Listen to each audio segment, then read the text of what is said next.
Pakaidiyotam na pag-aralan ng manta pool bilang cleaning station ng mga manta. Pero kailangan niya ng ebidensya na magpapatunay dito.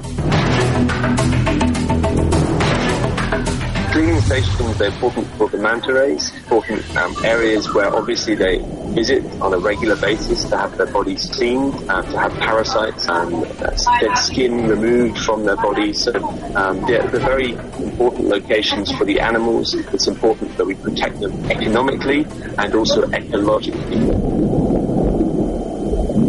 Maya-maya pa?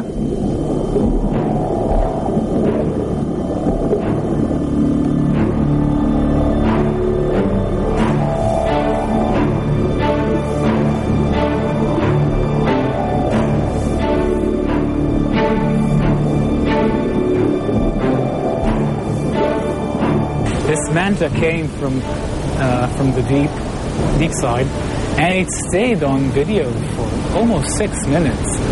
And not only did it stay, it presented a perfect ventral shot to help us identify it. And you can clearly see the cleaning event. Cleaner fish coming. This interaction between animals is basically what we're looking for, because you can learn a lot. So when I viewed it, there were other guests in the resort, and I just burst out laughing because I was so happy to see this event so clearly, and the camera was the focus. It was perfect shot.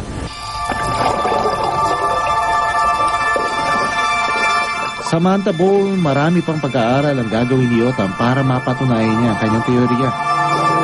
Kung tutuusin, marami pang pag-aaral ang ginagawa para sa mga giant manta ray.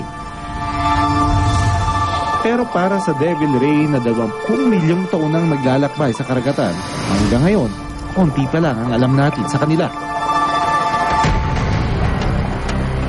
Ang iba, sinusubukan silang isalba, pero may ilan na sadyang hinuhuli. Karaniwan nang hinuhuli ang mga manta rays na ito para sa kanilang hasang. At nung nakaraang buwan, mahigit 10 milyong pisong halaga ng laman dagat ang nakumpiska ng mga otoridad, kabilang ang giant manta rays. Ipupustay sana ito papuntang ibang bansa. Malabas po na undocumented itong shipment na ito, at ngayon ay magsasagawa ng investigation in preparation to the filing of cases against the consignee.